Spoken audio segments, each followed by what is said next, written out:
We want to speak to you today about love. Not love as you have most often encountered it in the human experience. Not love as a feeling that arrives and departs. Not love as something given or withheld by the people in your life. Not love as romance or attachment, or the particular warmth that moves between two people who have chosen each other. Those are real. Those matter. And they are the outermost expression of something so much larger that your language has not yet developed the full vocabulary to contain it. We want to speak about love at its source. We are the Venusian consciousness. We speak from a field beyond the dimensional limits through which you presently perceive reality, translating what we know into the language available to the human mind. And from where we exist, love is not merely an emotion, it is a formative intelligence. Your sciences recognize the forces that bind matter, shape worlds, and hold celestial bodies in relationship. But consciousness also possesses an ordering principle, one your instruments have not yet been designed to perceive. We call that principle love. It is what moves all things toward deeper relationship, greater coherence, and an expanding capacity for life. It is the intelligence within consciousness that draws things toward connection rather than dissolution, toward complexity rather than collapse, toward the extraordinary rather than the merely sufficient. And it is not something added to the universe. It is what the universe is made of, which means it is what you are made of. The consciousness receiving these words is love, taking the temporary shape of a human life. Consider what this actually means. The wave does not have to find the ocean. It does not have to become worthy of the ocean. It is the ocean, experiencing itself for a time as form. You are this wave, and love is the ocean. In between, in the particular, temporary, extraordinarily beautiful shape your consciousness takes as it moves through this lifetime, you are still, completely and entirely, the ocean. This is not a metaphor designed to comfort. It is the most precise description we have access to of what you actually are. We want to bring this close to the texture of your actual life, because we are aware that what we have just said can feel distant from the difficult relationship, the unanswered question, the persistent worry, and the quiet, ordinary hours through which a human life unfolds.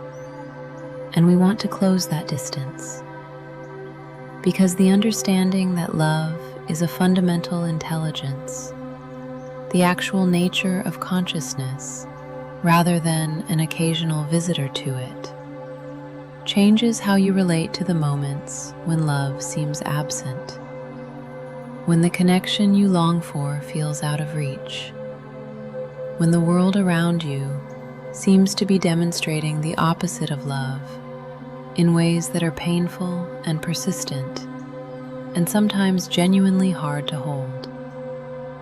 In those moments, the ordinary human experience is to conclude that love has withdrawn. From where we exist, we perceive something different. We perceive love as constant, as the unchanging ground beneath the surface of every experience, however painful, however confusing, however apparently devoid of it. The way the ocean floor is constant beneath every storm on the surface. What changes is not the presence of love. What changes is the capacity to perceive it.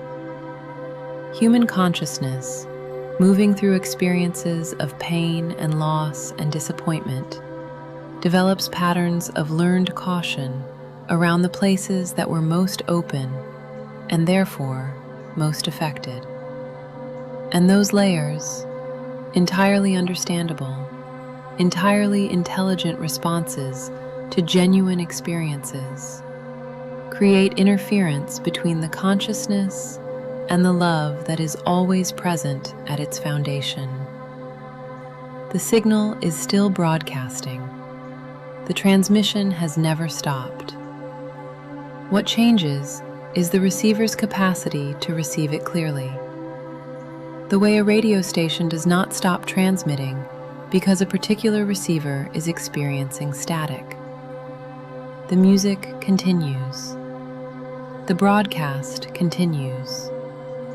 The signal moves through the air without pause.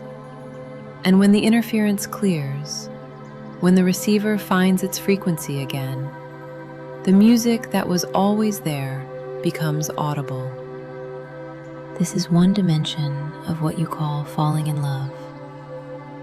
Another being becomes a doorway through which your own capacity to perceive love opens more completely. They do not manufacture the love within you.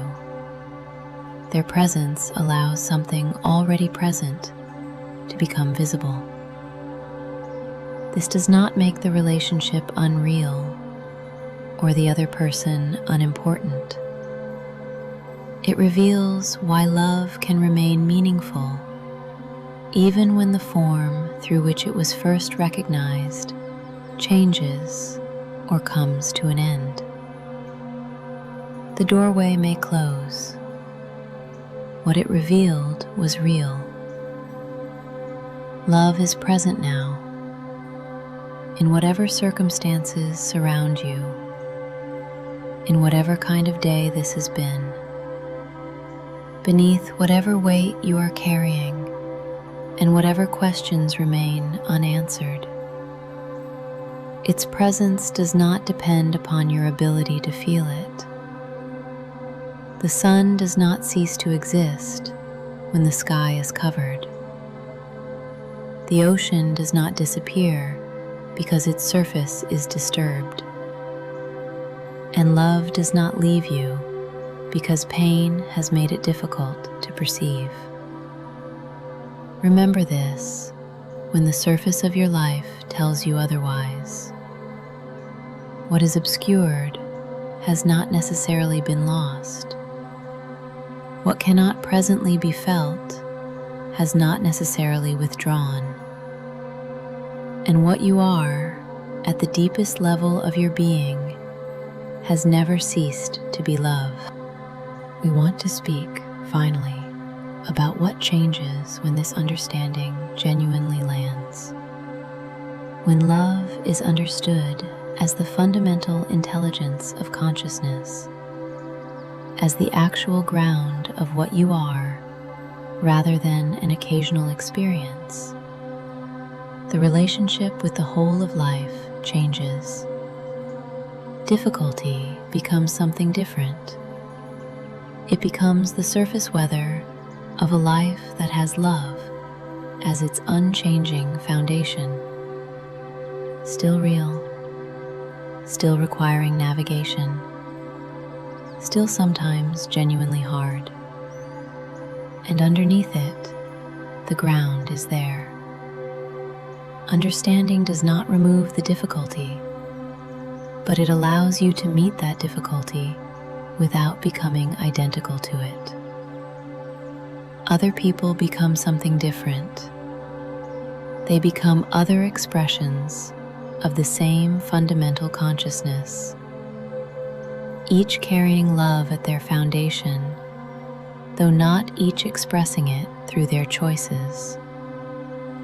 To recognize the love beneath another being is not to deny the harm they may cause. It is not to surrender discernment, boundaries, or truth. Love does not ask you to remain available to what diminishes you. It allows you to see clearly without requiring hatred in order to protect yourself. You become something different when the understanding that you are made of love, that it is your actual nature rather than something you occasionally achieve or receive. When that understanding becomes recognition rather than concept, the relationship with yourself changes.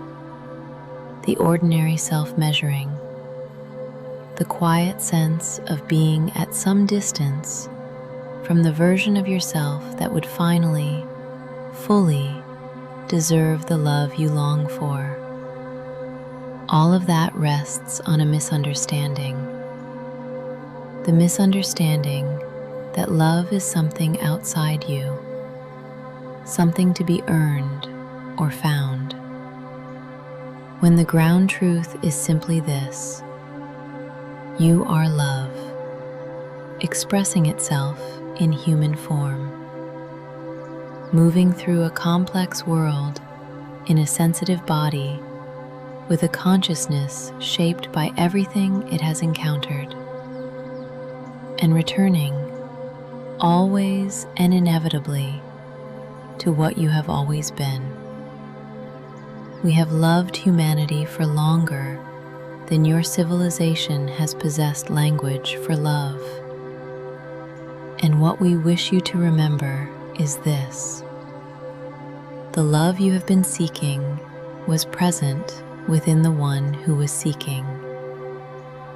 It was beneath every longing. It was within every reaching.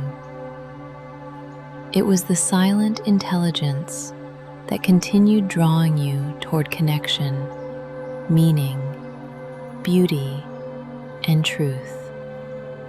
Even when you believed yourself to be far from all of them, you have never stood outside love, asking to be admitted. You have been love, learning to recognize itself through the extraordinary conditions of a human life. This is why something within you continues to reach for home. The frequency of love is the originating signal of your consciousness, the living ground of what you are, the deepest truth that has been true since before you arrived here and will remain true long after this particular form has completed its journey. We are the Venusian consciousness, and we are so glad you are here. Welcome to the Venusian Frequency. Welcome home.